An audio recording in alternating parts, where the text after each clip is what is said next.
Welcome back guys. In this session I'm going to show you how we can create this particular star pattern. Okay, so here first step is you are going to create a box, okay, and write down all the values. Okay, write down all the values of rows and columns. So here I have 5 rows and 5 columns, so those two loops I have written like this.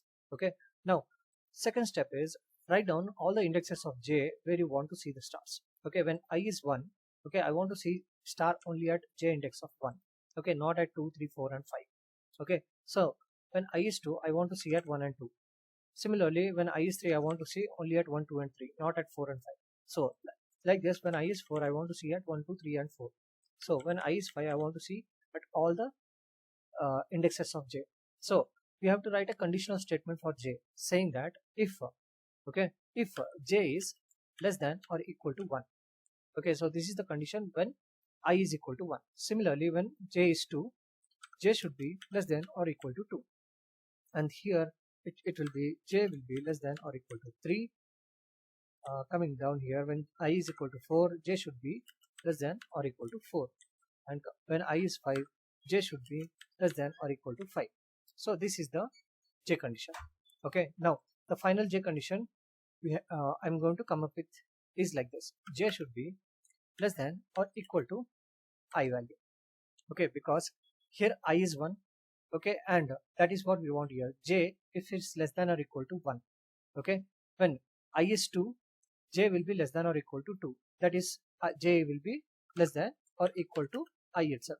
Okay, so before printing, okay, see inside the j loop, okay, we are printing star.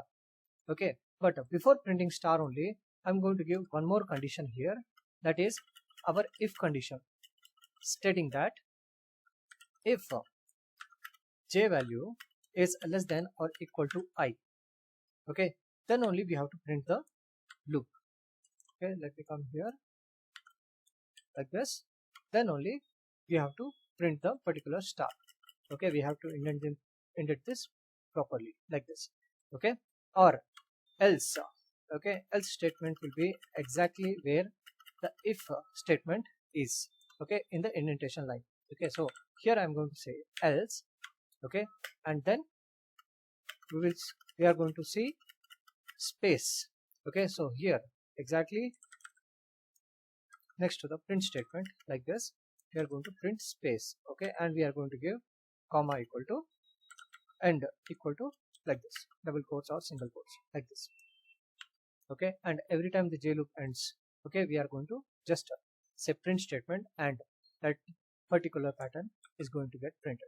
Okay, so now let's come here and make those changes in the program.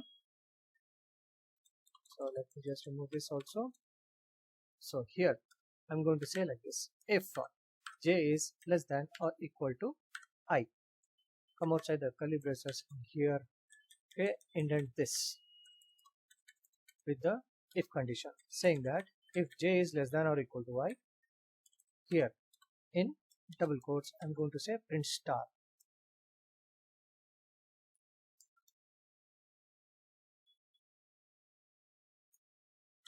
Like this, or else put colon and say print space like this. Okay, and after that put comma and say end equal to, and give some space like this. And here when the j loop ends, we are going to simply change the line every single time. Okay, so now let's save this program and let's run it. Okay, we are going to get that particular pattern like this. Okay, so thank you very much for watching guys. I'll see you in the next video.